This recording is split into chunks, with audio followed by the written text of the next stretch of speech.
پہلے ہم اردو نثر کی ایک مقبول ترین صنف افسانہ کو سمجھتے ہیں۔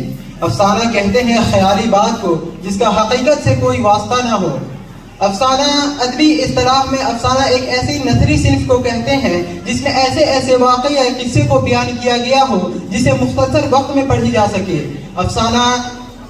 افسانے کی تعریف ایڈگر ایلن پوئے نے کچھ اس طرح کیا کہ یہ ایک ایسی نثری داستان ہے جس کو پڑھنے میں ہمیں آدھا گھنٹہ سے 2 گھنٹے تک کا وقت لگے۔ اردو ادب کی ابتدا 17ویں صدی میں داستان کی شکل میں ہوئی ہے اور اردو زبان کا سب سے پہلا نثری داستان لکھنے کا سہرا ملا وجہی کے سر بنتا ہے۔ ملا وجہی 1045 ہجری مطابق 1635 عیسوی میں اسے سبرس کے نام سے تحریر کیا۔ اس فن نے بہت جلد لوگوں کے دلوں میں اپنی جگہ بنا لی۔ مختصر افسانے کی ابتدا 20ویں صدی کی پہلی دہائی سے شروع ہوتی ہے اور راشد الخیری نے 1903 عیسوی میں نصیر اور خدیجہ نامی افسانے کو تحریر کیا جو میں لاہور سے شائع کیا گیا۔ یہ اردو زبان کا سب سے پہلا افسانہ تھا۔ 1903 عیسوی میں افسانوی مجموعہ انگارے کی اشاعت کے بعد مصنفین نے اس صنف کو خصوصی توجہ کرنی شروع کی اور اس صنف کو مزید ترقی دی۔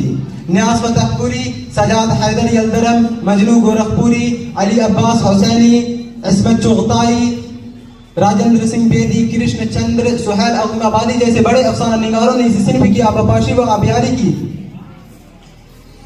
جس کے نتیجے میں اس صنف نے ایک قلیل عرصے میں کثیر مقبولیت حاصل کیا۔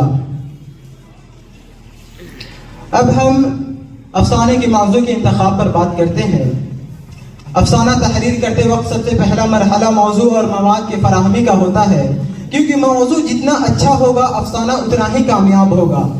موضوع اور مواد کے فراہمی کے سلسلے میں وقار عظیم کی یہ باتیں قابل توجہ ہیں۔ کائنات کے چپے چپے میں ایک افسانہ نگار کے لیے بے شمار موضوعات بکھرے پڑے ہیں۔